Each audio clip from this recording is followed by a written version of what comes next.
raconte. Christophe Ondelatte. Je vous raconte aujourd'hui l'une des enquêtes criminelles les plus passionnantes de ce début de 21e siècle. L'enquête sur l'assassinat en mars 2008, dans la région de Montpellier, de Bernadette Bissonnet. C'est une affaire exceptionnelle par le milieu dans lequel elle se déroule, la grande bourgeoisie du département de l'Hérault, et par le trio qui commet le crime. Un mari multimillionnaire, un laveur de carreaux soumis, et un vicomte, un vrai vicomte, le vicomte Amaury d'Harcourt. C'est une histoire que j'ai écrite avec Thomas Audouard, réalisation Céline Lebras. Europe 1, Christophe Ondelatte.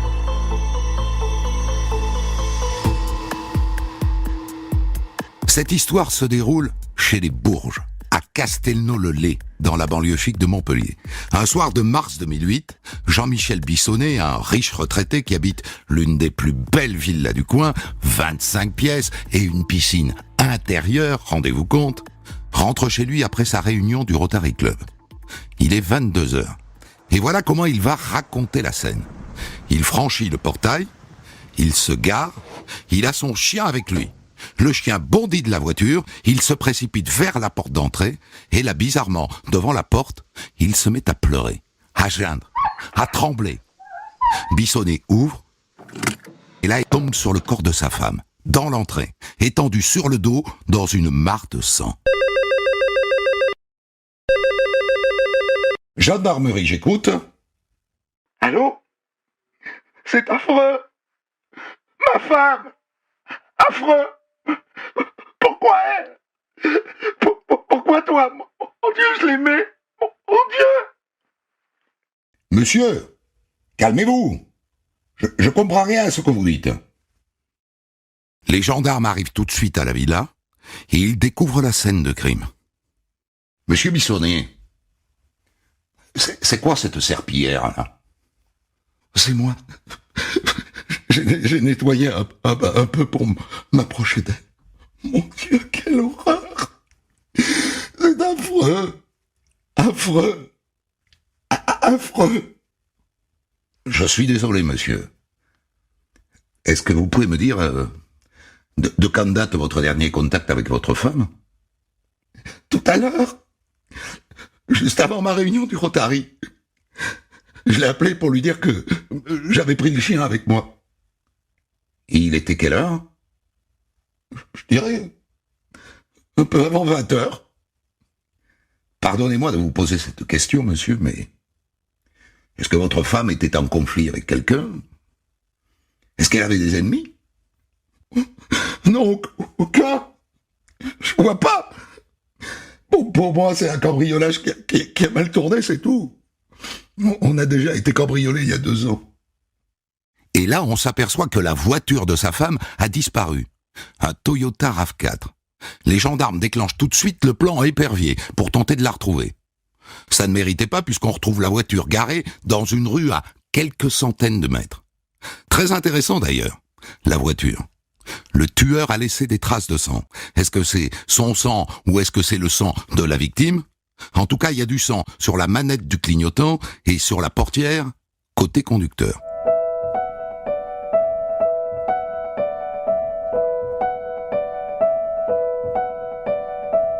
Les TIC, les experts de la gendarmerie, s'attaquent à l'exploration de la villa.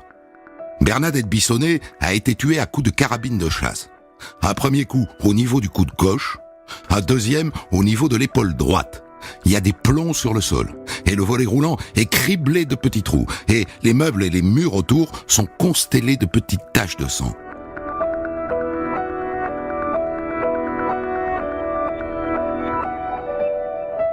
Et puis il y a donc cette serpillière avec laquelle le mari dit avoir un peu nettoyé. Pour quelle raison exactement vous avez nettoyé, monsieur? C'est à cause du chien. Il a pataugé dedans, alors. J'ai nettoyé, je l'ai enfermé dans la chambre en haut, puis j'ai nettoyé un peu. Les experts trouvent tout de suite l'explication bizarre. Il n'y a aucune trace de pattes de chien. On voit la trace des taches de sang qu'on a essuyées, mais aucune trace du passage du chien. Chef! Venez voir. Sur le tapis, un technicien vient de trouver ce qui ressemble à un petit bout de plastique. Il le prend du bout des doigts. Ah mais c'est pas du plastique ça. C'est un ongle. C'est un ongle entier. Et ça a bien l'air d'être un ongle de pouce. Dans la foulée, on trouve aussi des petits morceaux de peau dans la pièce. Et même sur le plafond, des bouts de doigts. Les gendarmes regardent immédiatement le corps de Madame Bissonnet. Les doigts de Madame Bissonnet sont intacts. Très intéressant. Ça veut donc dire que le tueur s'est blessé au doigt en tirant. Et donc on a son ADN. Et si ça se trouve, on va très vite savoir qui c'est.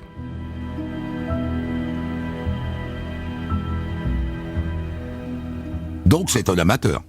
Déjà, l'usage d'un fusil de chasse suggère qu'on n'a pas affaire à un tueur professionnel, mais en plus, s'il s'est blessé, c'est qu'il ne sait même pas manipuler une carabine. En tout cas, on devrait avoir assez vite son ADN.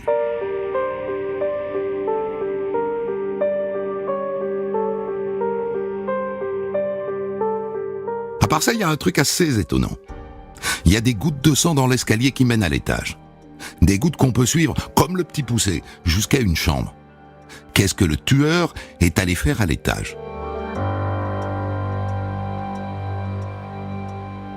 Parce que ce qui est sûr, c'est que contrairement à ce qu'envisageait le mari tout à l'heure, ça n'est pas un cambriolage qui a mal tourné.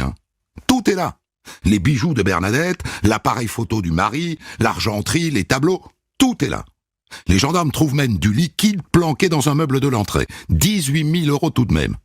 On n'a rien volé. Et d'ailleurs, il n'y a pas non plus de traces d'effraction, ni sur la porte d'entrée, ni sur le portail de la villa.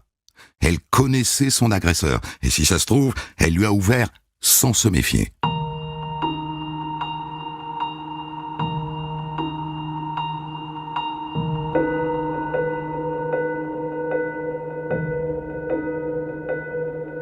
Le lendemain, le mari est convoqué à la gendarmerie. Pour être honnête, la veille, les gendarmes l'ont trouvé étrange. Et donc ils l'ont un peu dans le viseur, comme on dit. Un mari qui tue sa femme, c'est un classique. Et donc il arrive à la gendarmerie, il est à peine assis, qu'il se met à désigner un coupable. Lui qui la veille ne connaissait pas d'ennemi à sa femme. Faut que je vous dise, mon laveur de vitres, il fait aussi un peu le jardin chez nous. J'ai des doutes sur lui. Asseyez-vous, monsieur, asseyez-vous, on a tout notre temps. Il s'appelle comment, votre laveur de vitres jardinier, là? Méziane Belkacem. Il m'a demandé de l'argent, hier après-midi. On s'est un peu accrochés tous les deux. Il m'a demandé une avance de 5 000 € pour s'acheter une voiture. J'ai refusé, bien sûr. Alors il est parti mécontent.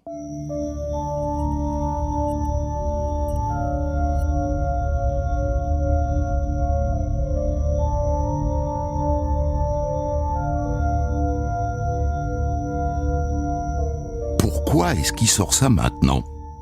Hier, quand les gendarmes lui ont demandé de raconter sa journée, il n'avait rien de particulier à dire. Et il a parlé de ce laveur de vitres jardinier. Il a dit qu'il était venu travailler à la villa l'après-midi, il n'avait aucun soupçon le concernant. Il a même dit qu'il avait une totale confiance en lui. Et là, il l'accuse. Et vous avez des coordonnées de ce monsieur Belkacem? Non, je les avais, mais je les ai effacés. Bizarre. Le type se sent en droit de lui réclamer une avance de 5 000 €, donc il le connaît. Et l'autre n'a pas son numéro de téléphone. Bon, les gendarmes le retrouvent, et ils le convoquent. Bonjour, monsieur Belkacem. Entrez, asseyez-vous. Et d'entrée, il remarque que l'homme porte un grand manteau, aux manches très longues. On ne voit pas ses doigts. Et pendant tout l'interrogatoire, il garde ses mains à l'intérieur de ses manches. Un manchot. Alors discrètement, il monte le chauffage. Vous devez avoir chaud, monsieur Belkacem. Mettez-vous à l'aise, je vous en prie. Et l'autre finit par enlever son grand manteau. Il tente de cacher ses mains sous ses aisselles en croisant les bras, mais trop tard. Les gendarmes ont vu un pansement. Il est blessé, Belkacem. Il est blessé au pouce gauche. Vous êtes blessé, monsieur Belkacem? Oui. J'ai mis mon doigt dans la courroie d'alternateur, une voiture qui était en panne.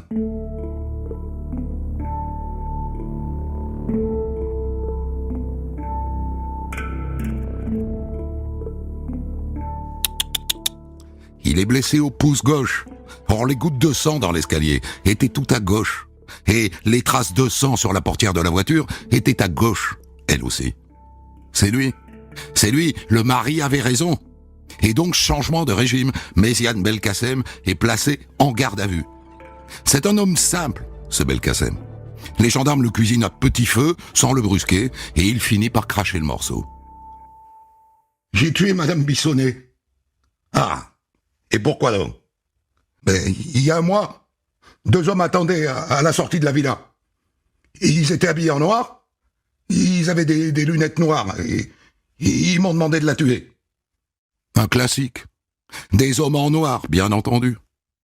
Vous ne pouvez pas imaginer le nombre d'affaires où les coupables accusent des hommes en noir.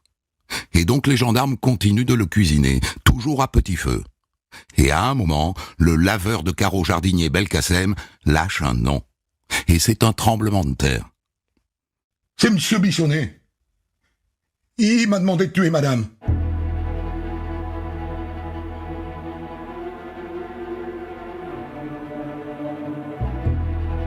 Le mari serait le commanditaire de l'assassinat de sa femme. Méziane Belkacem dit qu'il lui a proposé 30 000 € pour la tuer. Ça alors? Parce que tout de même, c'est Jean-Michel Bissonnet lui-même qui a orienté les gendarmes vers ce laveur de carreaux jardinier.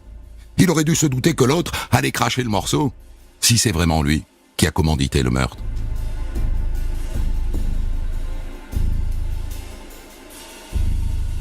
Alors est-ce qu'il ment, Belkacem? Ou est-ce qu'il dit la vérité? Les gendarmes lui demandent de raconter minute par minute comment ça s'est passé.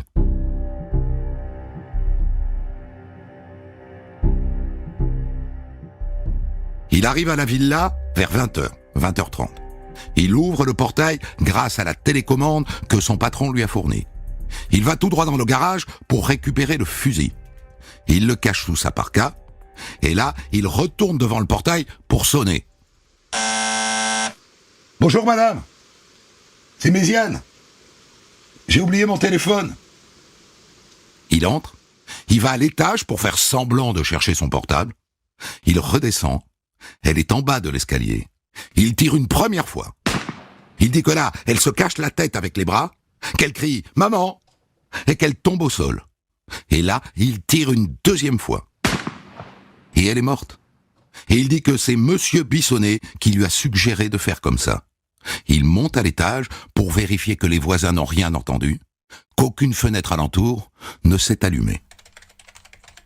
Et c'est là que j'ai senti que j'avais mal au pouce. Et il y avait du sang qui coulait.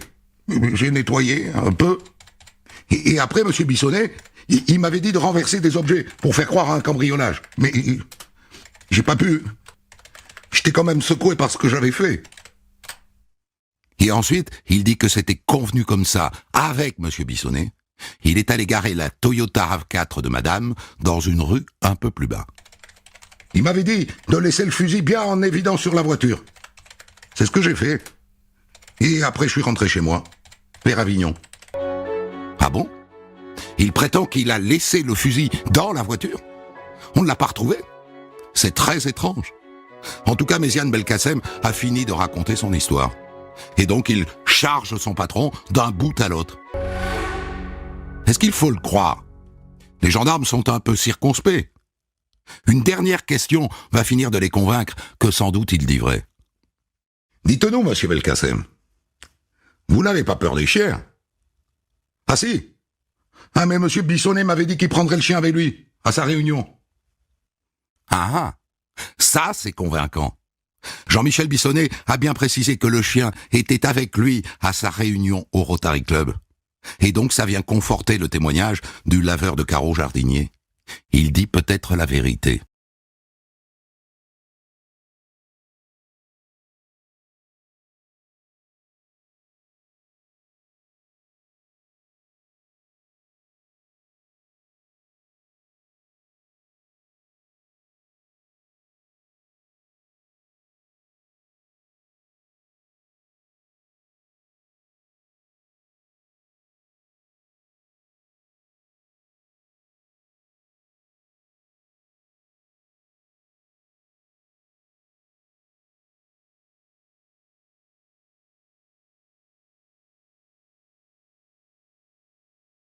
que Bissonnet, qui l'admire beaucoup parce qu'il est né en Algérie comme lui propose de l'argent pour le débarrasser de quelqu'un.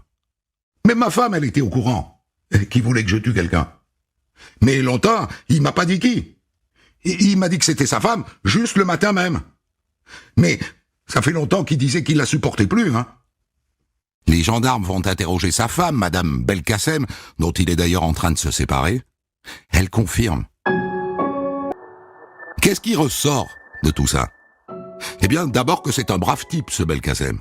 Un peu naïf, un peu frustre surtout. Mais qui a l'air de dire la vérité. Il n'a pas pu inventer tout ça. Ça saute aux yeux.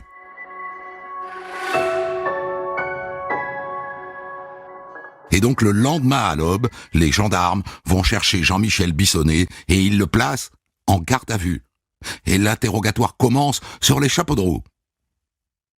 Monsieur Bissonnet, nous avons interpellé le responsable du meurtre de votre femme. Ah? Ah ben si je suis en garde à vue alors, hein. C'est qu'il m'accuse d'être le commanditaire. Réponse déroutante.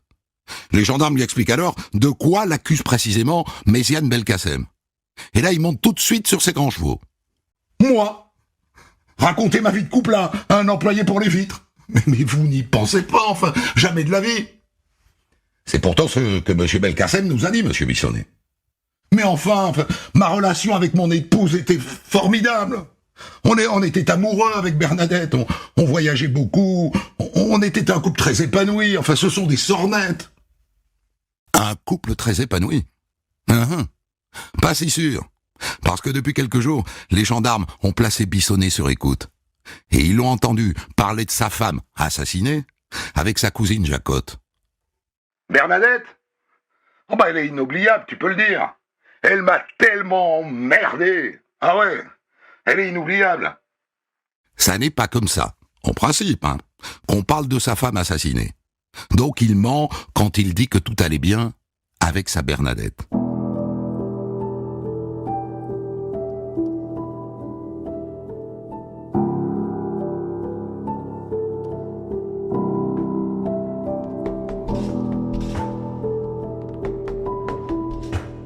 Le lendemain, ils sont présentés tous les deux à la juge d'instruction. Méziane Belkacem est mise en examen pour assassinat, Jean-Michel Bissonnet pour complicité d'assassinat, et ils filent tous les deux à la prison de Béziers.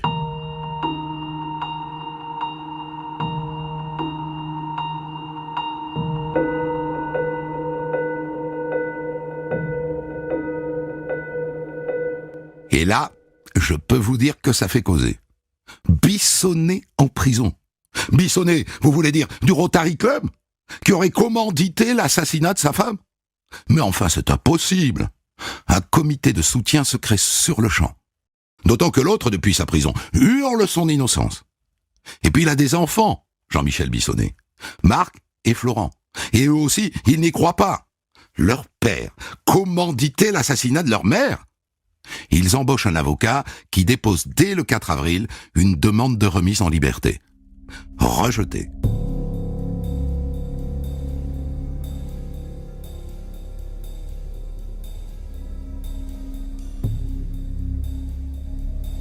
Et pendant ce temps-là, les gendarmes se mettent à chercher le mobile.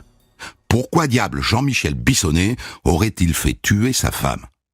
Il a dit à sa cousine que c'était une emmerdeuse. Mais si on se mettait à tuer toutes les emmerdeuses, ça ferait du monde en moins sur la planète. Alors qu'est-ce qu'il y a dans leur histoire qui puisse expliquer qu'il ait commandité son assassinat?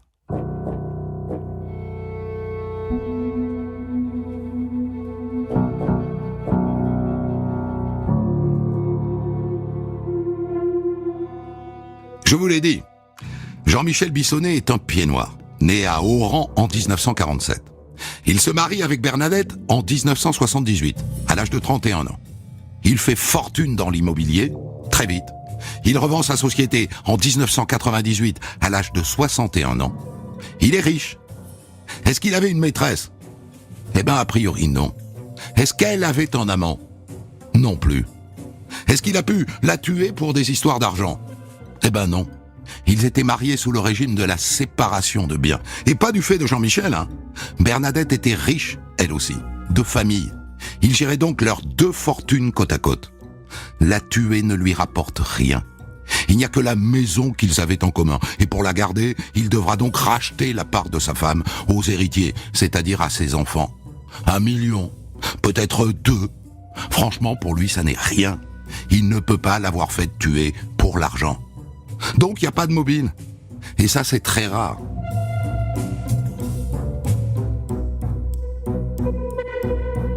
Le juge se dit qu'il passe à côté de quelque chose.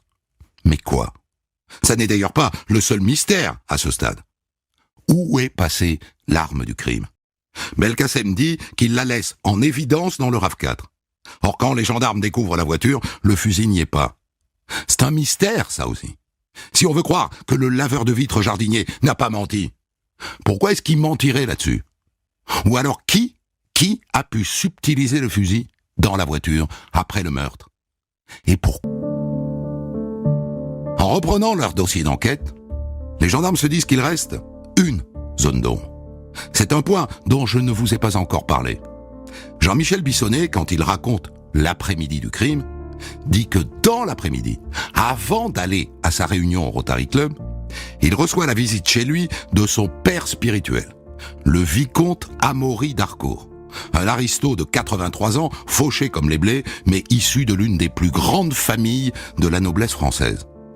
Ils ont une relation très forte, Bissonnet et lui, filiale, puissante. Est-ce que le vicomte, même si ça paraît absolument incroyable, à 83 ans, pourrait être celui qui fait disparaître la carabine ? Et pourquoi ? Les gendarmes vont le voir dans son château de Sainte-Zauge, dans l'Yonne. Et ils lui demandent ce qu'il a fait quand il a quitté Jean-Michel Bissonnet, donc un peu avant 19h. Il faut que je vous dise que l'après-midi même, nous sommes allés ensemble avec Jean-Michel acheter une veste polaire que je souhaitais acquérir. Nous sommes rentrés à la villa, et quand il est parti à sa réunion, j'ai moi-même pris la route de Saint-Clément-de-Rivière. Je devais aller dormir chez un ami.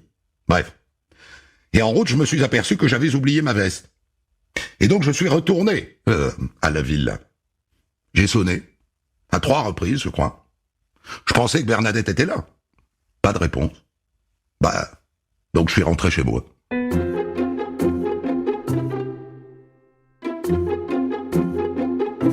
Bon. Pourquoi ne pas le croire ? Le juge le fait tout de même placer sur écoute. Et à l'entendre jour après jour, les gendarmes le trouvent stressé. De plus en plus stressé. Et 1 mois et demi après le meurtre, ils se disent « ça y est, il est mûr ». Et donc ils le mettent en garde à vue, à la gendarmerie de Blénaud, dans l'Yonne. Et comme les gendarmes ont entendu dire que l'oiseau est homme à femme, ils le mettent dans les pattes de l'une de leurs collègues. Et c'est très payant. D'entrée, le vicomte lâche son copain Jean-Michel. Oui, c'est lui qui l'a fait tuer, bien entendu que c'est lui. Ça fait 3-4 ans qu'il me parle de la liquider. Oui. Il disait qu'elle n'était jamais contente de rien. Il ne la supportait plus. Monsieur Harcourt, avez-vous d'une manière ou d'une autre participé vous-même à ces événements ? Oui. Il m'a demandé d'aller récupérer le fusil dans la voiture et de le faire disparaître. Ce que j'ai fait, je l'ai jeté dans une rivière voisine.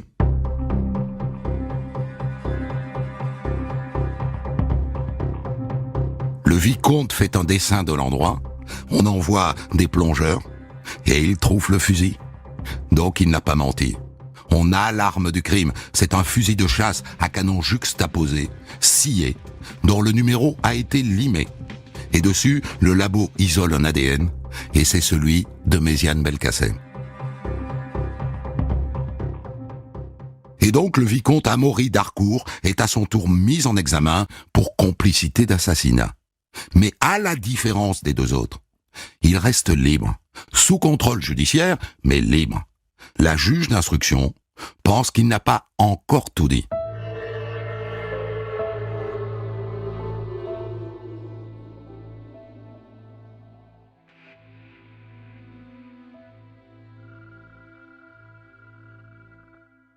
Et là, il faut que je vous parle du vicomte Amaury d'Harcourt. Parce que on tient là un personnage absolument incroyable. J'en ai raconté des crimes. Je n'ai jamais vu pareil oiseau. Jamais. Qu'il surgisse au milieu de ce crime passionnel est assez surréaliste.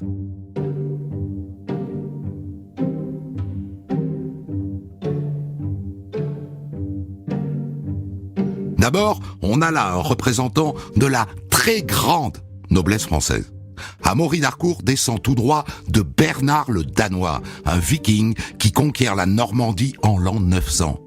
C'est lui qui crée la lignée des d'Harcourt, qui se sont battus 100 ans plus tard avec Guillaume le Conquérant. On n'a définitivement pas affaire à un noble de pacotille. Et avec ça, Amaury d'Harcourt a eu une vie absolument romanesque.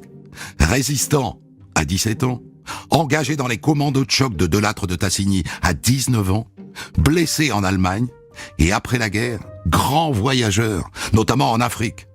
En 1953, il est au Gabon, il tombe gravement malade. Il est condamné, ses reins sont bloqués, le curé vient lui donner l'extrême-onction. Mais un sorcier le sauve, en le fouettant avec des plantes, véridiques. Et avec ça, marié 3 fois, un enfant, une fille de sa première femme. Le vicomte est aussi adepte de la chasse à courre. Giscard d'Estaing a chassé chez lui. Oui, monsieur. Et quand il est devenu président, il en a fait son conseiller des chasses présidentielles.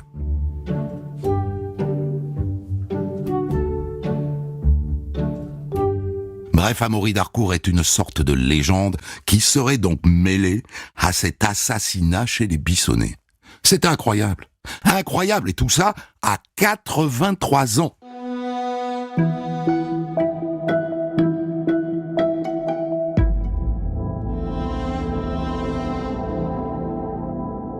Quoi qu'il en soit, maintenant qu'il est mis en examen, Amaury d'Harcourt fait l'objet d'une enquête. Et dans ce cadre, la juge lui envoie ce qu'on appelle un enquêteur de personnalité, en l'occurrence une enquêtrice, qui débarque au château de Sainte-Zauge en juillet 2008. Un peu impressionné forcément par le château, magnifique. Sauf que le vicomte habite une toute petite maison à côté, parce que un château c'est bien beau, mais l'hiver on s'y caille les miches. Et donc, elle entre dans sa petite maison, elle s'installe dans son salon, et ils se mettent à parler, tous les deux. Et elle sent tout de suite qu'il est au bout du rouleau, comme quelqu'un qui serait travaillé de l'intérieur par sa conscience. Il est très croyant, Amaury d'Harcourt. Et il n'a pas tout dit. Et devant l'enquêtrice de personnalité, il se déballonne complètement. À vous, madame. Je vais dire la vérité. J'étais là juste avant le crime. Incroyable. Et donc il raconte.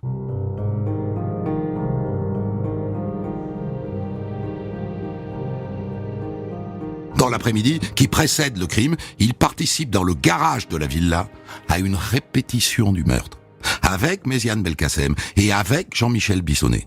Pendant un quart d'heure, Bissonnet explique point par point à Belkacem ce qu'il doit faire. Et le vicomte Amaury d'Harcourt est là, et lui donne des conseils puisqu'il est chasseur. Il dit tranquillement à Belkacem comment il doit tenir l'arme. Il a directement participé à l'assassinat.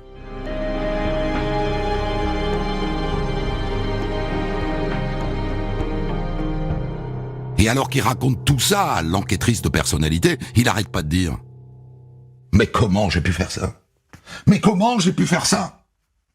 Et donc évidemment, l'enquêtrice de personnalité prévient la juge. Et quelques jours plus tard, le vicomte Amaury d'Harcourt se retrouve dans le cabinet de la juge d'instruction, où il renouvelle ses aveux en y ajoutant une scène, la cerise sur le gâteau. Il a croisé Belkacem après le crime. Et donc il était là pendant le meurtre. Il lui a demandé « Comment ça s'est passé, Belkacem ?» Et Belkacem lui a répondu « Pas bien, monsieur le vicomte, pas bien. » Et le laveur de carreaux lui donne alors l'arme pour aller la jeter. Terribles aveux. Et vous noterez d'ailleurs que Méziane Belkacem, le tueur, qui a tout avoué, qui assume le meurtre, n'a jamais parlé de tout ça. Il n'a rien dit de la présence du vicomte dans la villa avant et pendant le meurtre. Le bougre l'a protégé, comme un manant protège son seigneur. Brave Belkacem, il n'a fait qu'obéir à 2 hommes qu'il respectait trop.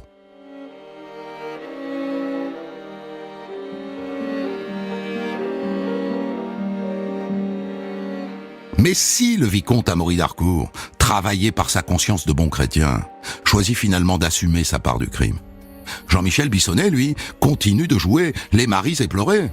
Il est innocent. Et du fond de sa prison, il le dit et il le répète tous les jours. Et il multiplie les demandes de remise en liberté.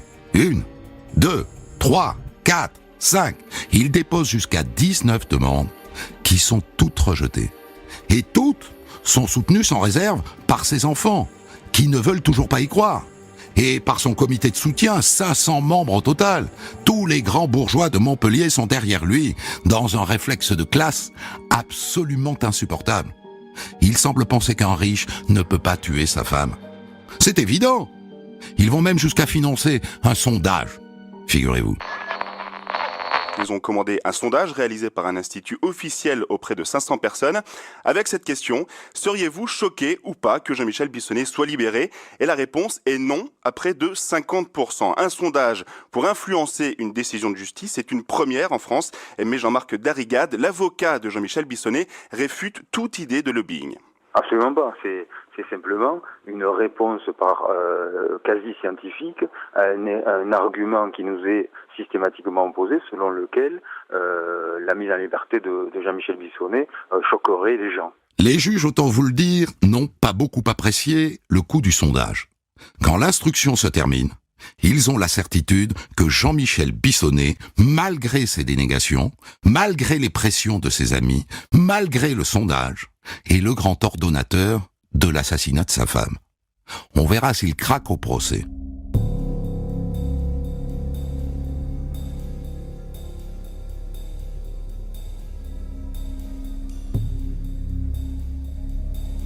Et le procès s'ouvre le 27 septembre 2010 devant les assises de l'Hérault à Montpellier, dans une salle pleine à craquer.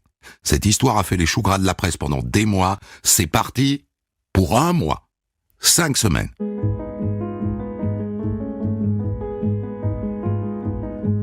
Notez d'entrée que les 3 prévenus n'ont pas le même traitement. Jean-Michel Bissonnet et Méziane Belkacem sont dans le box, et tous les soirs, ils rentrent dormir en prison, alors que le vicomte Amaury d'Harcourt, lui, comparaît libre. Il n'est pas dans le box des accusés avec les 2 autres. Il est assis dans un fauteuil Voltaire, vêtu d'une incroyable veste de velours à large rayures jaunes. Aristo jusqu'au bout. Et si vous les regardez, les 2 dans le box, vous serez assez surpris. Jean-Michel Bissonnet, qui prétend que Méziane Belkacem l'accuse à tort, ne montre aucune animosité envers lui. Ils sont là, coude à coude, à 1 millimètre l'un de l'autre, toto lolo, sans que ça ne paraisse les gêner une seule seconde. Très étonnant. Édifiant peut-être.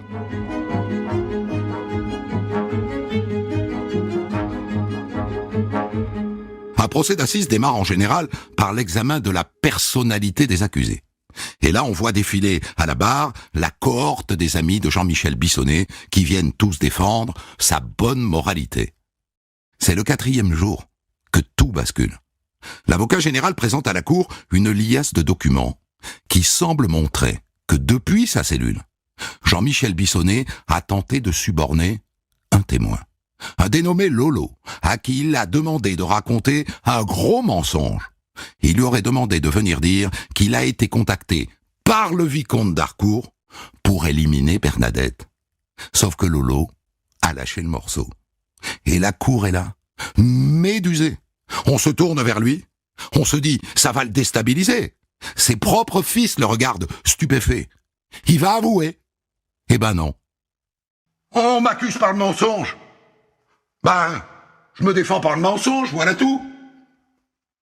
Et là, ses fils effondrés quittent la salle d'audience. Et les avocats de Jean-Michel Bissonnet sont déstabilisés. Il leur a menti. Et donc ils décident de le lâcher. Qu'il se trouve de nouveaux avocats. Le procès est reporté.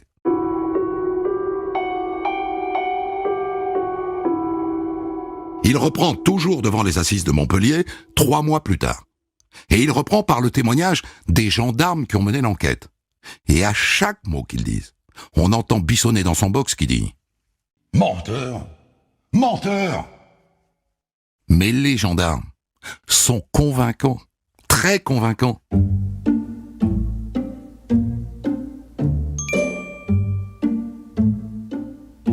on en apprend de belles au fil de l'audience sur Jean-Michel Bissonnet, qui continue de se faire passer pour un bon mari qui aimait sa femme.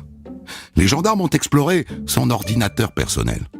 Et ils ont découvert que sous le pseudo de Le Fennec 34, Jean-Michel Bissonnet fréquentait des sites porno, des sites hétérosexuels sadomasochistes et des sites homosexuels, sur lesquels il cherchait un homme de 35-50 ans, BCBG.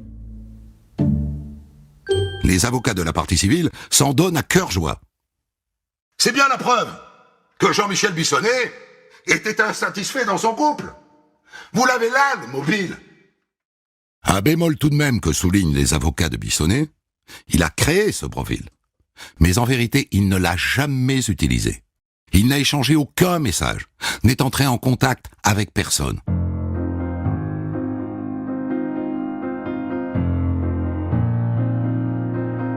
Les journées d'audience passent, et dans son box, Bissonnet est de plus en plus agité, à la limite de l'hystérie.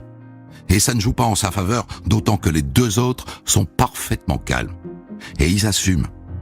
À la fin, les avocats plaident le doute, mais en vérité, plus personne n'a de doute. Et le verdict tombe le 11 février. Jean-Michel Bissonnet prend plus que le tueur. Il est condamné à 30 ans, alors que Méziane Belkacem prend 20 ans et le vicomte Amaury d'Harcourt, 8 ans.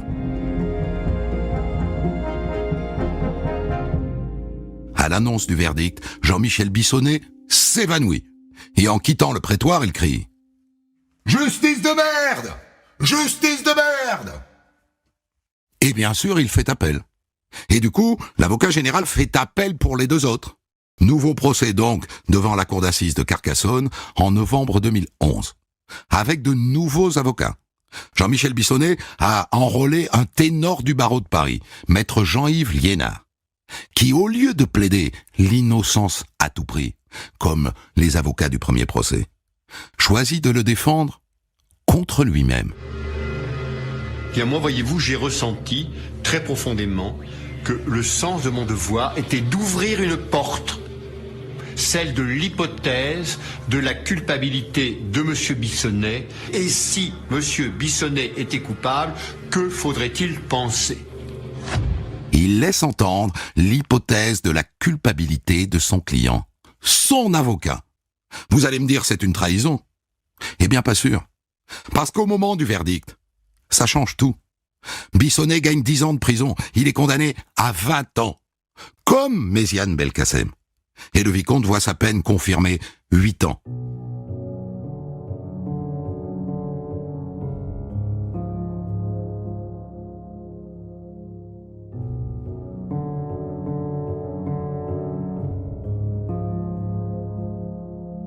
Condamné à 20 ans, Jean-Michel Bissonnet a été libéré en conditionnel au bout de 9 ans. Il est libre aujourd'hui. Alors que Méziane Belkacem, lui, est toujours en prison. Le vicomte Amaury d'Harcourt a été libéré au bout de 15 mois. Il est mort en octobre 2018. Des centaines d'histoires disponibles sur vos plateformes d'écoute et sur europe1.fr.